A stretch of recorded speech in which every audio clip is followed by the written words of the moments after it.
ambassador for rest, relaxation, and wellness. I'll be sharing to you my top 5 Lazada wellness boodles for the year 2021.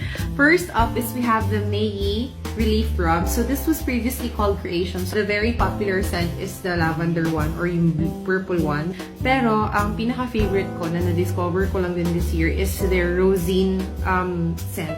Floral minty scent siya. So sobrang bango niya talaga. Next naman, in terms of essential oils and diffusion, plant therapy is actually available in some Lazada shops.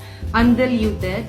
100% essential oils, ethically sourced. It's an affordable option but still gives you the same benefits. So, next naman sa inhaler category. So this is the black inhaler.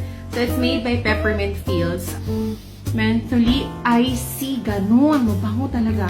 Siya ng pang-drop that you can drop on your achy, breaky joints. And then, kaka-discover ko lang nito this year. This is the Zen Nutrients All Is Well Balm. Actually, sobrang unique niya kasi, ayan, una sa lahat, color blue siya. Sobrang bango niya. Ang gusto ko sa kanya kapag nilagay mo siya sa katakatawan mo, hindi siya ganoon ka-sticky. So, hindi ko siya ma-explain, pero promise, sobrang bango. Parang may konting tamis, may konting iciness, may konting cooling effect. So, finally, ito ang breakthrough of the year. I think marami sa inyo ang nakadiscover nito this year. It's the lavender purple oil. This is not white flower. This is called Chihua Embrocation Lavender Oil from Hong Kong. Pero this is available sa Lazada. So may small size din siya. Because of the lavender scent, hindi ganun katapang yung amoy niya. Still, andun pa rin yung init at hagod. Check niyo siya. Those are my top 5 Lazada Wellness Boodles of 2021. Let me know what are yours.